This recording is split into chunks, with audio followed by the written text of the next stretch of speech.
On this week's episode of the Best of Johnston County podcast, we do a special edition, Ask Jonathan Breeden Anything. And in this edition, I answer a bunch of questions about legal custody. What is it? What does it cover? If you have a custody order that speaks to legal custody, is it joint or is it sole custody?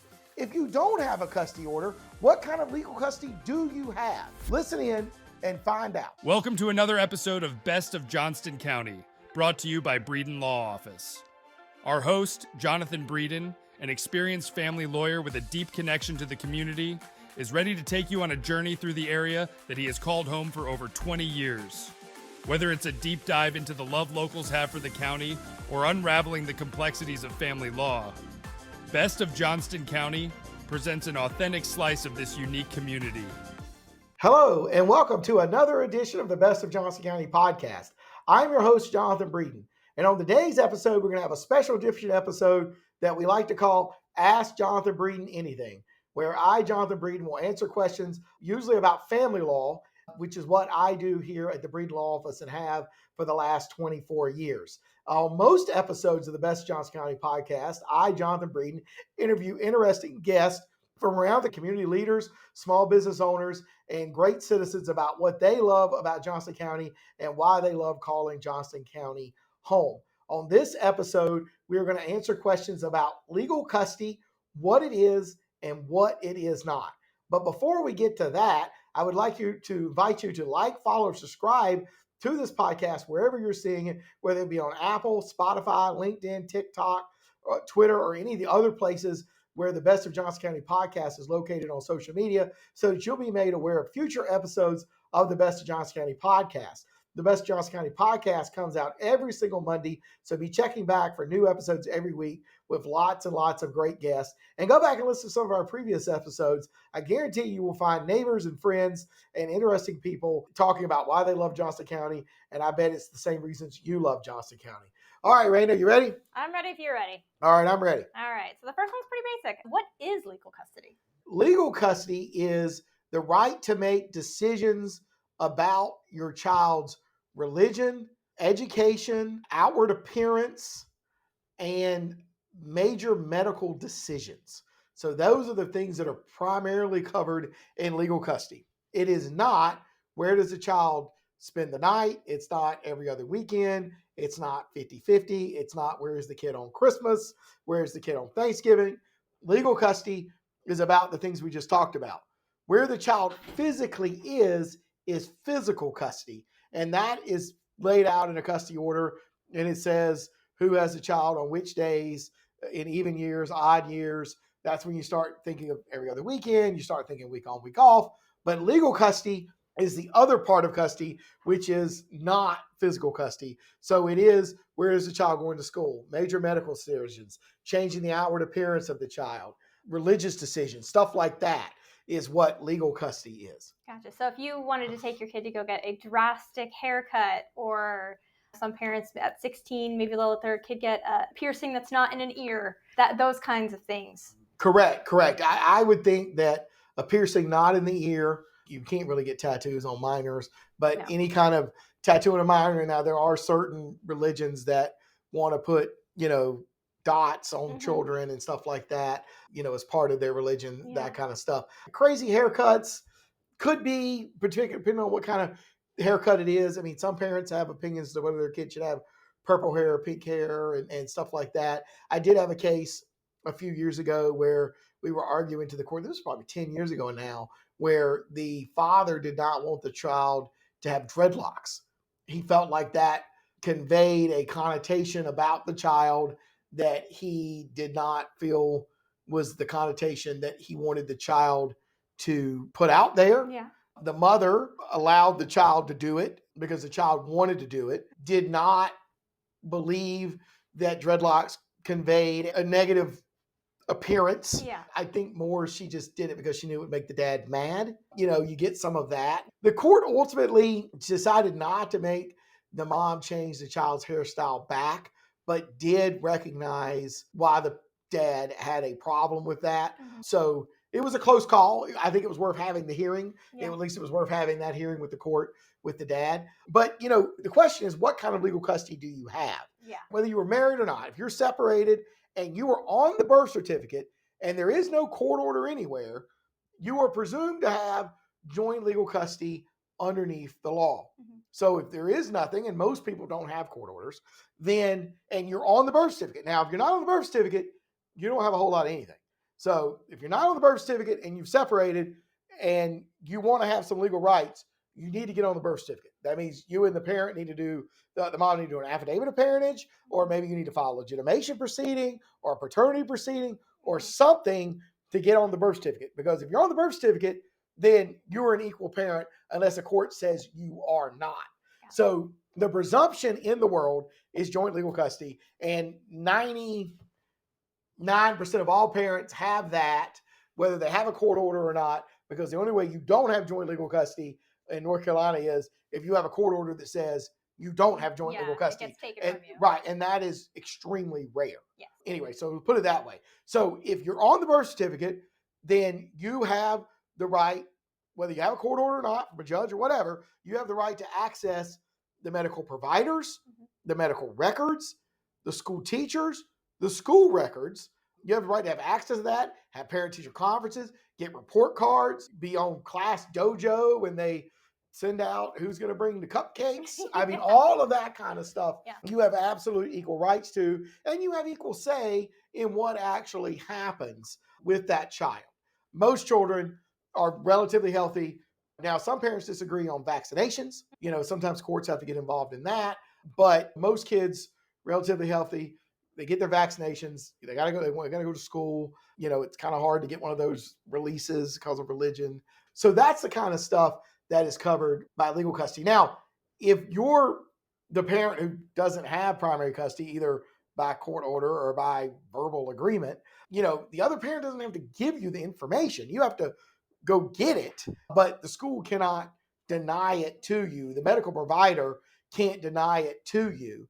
They may try, but they cannot legally divide it to you. Now, if you go to court and you have a trial and you get a court order that says, okay, and then a custody order is going to address physical custody and legal custody. Yeah. And the physical custody, like we said earlier, is where's the child going to spend the majority of his time, nights, weekends, holidays, stuff like that. 99% of court orders, even if one parent only gets every other weekend, are going to have joint legal custody. Because for the court to not award joint legal custody to a parent, it has to make specific findings as to why that would not be in the best interest of the child. So the presumption is joint legal custody. Reasons why a court would award one parent what they call sole legal custody, and that's where people get confused, is because they come in here and they say, I want sole custody. The word sole is only as it relates to legal custody. The word sole does not relate to physical custody, because physical custody is primary custody, secondary custody. And so primary is the child spends the majority of its time with one parent. Usually the non-custodial parent gets less than 124 nights in a year. Secondary custody is something between the non-custodial parent getting somewhere between 124 and 182 nights, which is 50-50. And then joint is physical custody is 50-50 custody. Yeah. So that's just kind of how that goes. But legal custody is either joint or sole. So when people are going to say, I want sole custody, we have to explain, okay, there's sole legal, but there's no such thing as sole physical. Yeah. Even if the other parent doesn't get visitation under a physical custody situation, the parent who has the child has primary custody of the child, and the other parent just is not awarded any visitation. Yeah. It's not sole physical. It is primary physical with no visitation. Yeah. So try to get that straight. That's confusing. Yes, that can definitely be confusing for people. So back to the answer I started to give a minute ago. So reasons for sole legal custody. The parents just cannot communicate and agree on anything. Mm-hmm. The relationship was full of verbal abuse, physical abuse. They cannot agree. Yep. They don't see eye to eye. Their communication leads to arguments. Maybe they don't act in the best interest of the kid. They're not acting in the best interest of the kid to just try to get back at the other parent. Yep. And this was a bigger thing when I started than it is now. Lives far away and isn't available to help make decisions. Yeah. And now, I started with, the invention of flip phones and bag phones, back in 2000, and there wasn't Zoom and FaceTime and communication was much harder. Phones had cords, stuff like that. So now most everybody is accessible. So you don't usually see a court find that they're going to grant sole legal custody back based on lack of access. But that is a reason for that. The other parent that does not get joint legal custody may have a drug or alcohol problem. So they're not always in their right mind to be making decisions. They may be drunk or strung out. And so they're not able to make good decisions because they're not making good decisions for themselves. So these are all reasons a court could agree to grant somebody sole legal custody. What we do see more and more, which the North Carolina Court of Appeals is not a big fan of, but it seems to be the trend, is joint legal custody. And if the parents are not really agreeable, you give one parent final decision-making authority after they've communicated with the other parent, which to me is basically sole legal custody. Yeah. But judges say the parent should talk. They should endeavor to agree. And if they can't agree, they will often, well, not often, but more often than they used to, but still not very often, will say, okay, I'm going to give the mom or the dad final decision-making authority. You will see that in high conflict divorces where the parents do not communicate very well, where one parent, it becomes clear to the judge, is just being disagreeable to be disagreeable. Or dishonest. Right. And they just don't want, it's just a way to make the other parent's life harder, and it's not actually in the best interest of the child. You'll see it in sometimes situations like that. But in that situation, that other parent still gets access to the providers, gets access to the medical records, gets access to the teachers, gets access to the school records and stuff like that. Now, just because you have joint legal custody doesn't mean the school can't trespass you from their property. Your right to access is one thing, but your right to come on the school property is up to the school. And the school absolutely, if you have done something that they don't like, or they feel you're not good for the safety of the students or whatever, can say you are banned from coming on to this school's property, but they still have to make the records and the teacher available to you to answer your questions and see the stuff.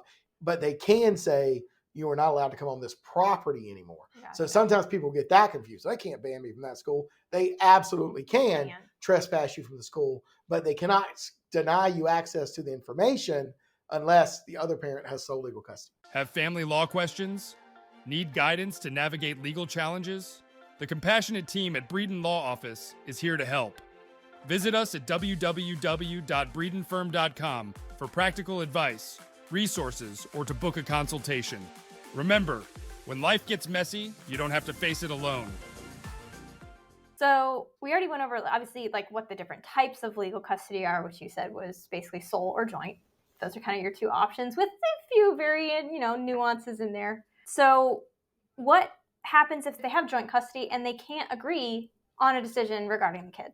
Okay, but you go back to your court order. If you have a court order, if you don't have a court order and you can't agree on what happens, either parent can file a child custody action in the county where the child lives or has lived for the previous 6 months and go to court and get a court order and ask the judge to award them sole legal custody or order the child to go to school where they want the child to go to school or whatever. So if you don't have a court order, you have the right to go and seek a court order at any time.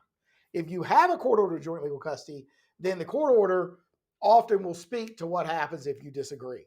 It could say, as we talked about a minute ago, that one parent gets mad at final decision making. It could say, and this is what is most common, well, there's three things that could happen. The court will either give one party final decision making, which is basically sole legal custody.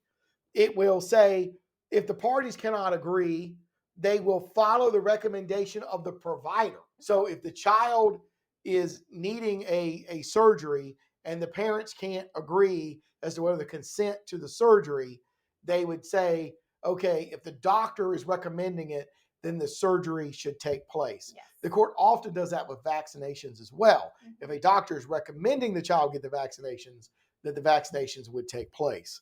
So that's the second thing that could happen. Could that also happen with like therapists and teachers? And if their teachers recommending tutoring, or a therapist is recommending possible, medications or stuff like that? Right. As far as the medications are concerned, often, yes. If a doctor is recommending, therapists usually can't prescribe medicine. You got to go see a psychiatrist or whatever, as far as that's concerned. Or the court, which is by far the most common thing. I would say 75% of the time will say, if you can't agree, you come back and the judge will make the decision on an individual basis. So each side gets their lawyer. Each side pays their lawyer several $1,000s. One side files a motion that says, we can't agree. And we do these all the time. The most common one is, where does a child go to school? And it's often public school, homeschool, charter school, or private school. We recently did a hearing where our client wanted the child to go to public school, and the mother wanted the child to go to a charter school. And this child was a child who was starting kindergarten, and they could not agree. And so we went and had a hearing, and the judge chose the charter school because the judge was led to believe that the charter school would have a smaller class size. I don't know that that's actually what's going to happen, but that was the testimony. And so that was the decision the judge made. Yeah. I think when it's all said and done, the class sizes between the charter school and the public school are probably going to be about the same, but that was the decision. Well, and that's what a judge might take into account. Right. It's class sizes, school ratings, That's true. Right. All of those things. But on the same day we were there, our client's spouse was there in her own case, and the debate was public or homeschool. The dad wanted homeschool and the mom wanted public school, and the court looked at everything and ruled homeschool, what they thought was best for the child. And this child had been homeschooled before. We did have a case a few years ago where a child needed a surgery on the back of his brain. He had a Chiari malfunction, and it was a high conflict divorce. And the dad was against the surgery, not because he knew anything about the science or the kid needed it, but because the mom and the doctors felt like it was best. And it was a way for the dad to mess with the mom. Yep. And so we actually had to file for emergency custody because this child needed this surgery, and get the mom sole legal custody through the emergency so that the surgery could take place. Now, we have had cases where the other side, we had another one of these recently where the other side was threatening to fire the providers that had done a good job for the kid. But another high conflict case, another way to sort of, I think. Yeah, these guys aren't on my side, so I'm going to find new guys. Correct. We had to deal with that, and the court said that no provider would be fired if both parents did not agree, unless the dad could come and show good cause to the judge why a provider should be fired, which the dad has been unable to do up until this point. So I hate that it's that way. You know what I mean? Yeah, that's not fun for anybody. Right, but that's not good for anybody, but it is what it is. And ultimately the kids are suffering in that situation. But the vast majority of the time when parents can't agree, we have several hearings. We didn't do one this year, but it seems like every year, do we go to Christian school or public school? That kind of stuff. There is that debate, and judges have to make that decision. And then with COVID, the COVID vaccine for kids, not required to go to school, not tested all that much on kids. Kids weren't really getting that sick from COVID. Yeah. We filed a couple motions about that. Yeah. When they have the option to go back, do they go back or do they stay at home? Correct. So, these are things, and like I said, the courts don't mind doing it. It is kind of expensive to get two lawyers, and it doesn't happen immediately, right? Like these hearings can take weeks or months to get settled, and school's starting, right? If you're thinking about, like, you want to have a fight about next school year, you need to be starting now. Yeah. So that you can have that hearing before August. So sort of keep that in mind. But most people agree, and of course we're going to see the outliers.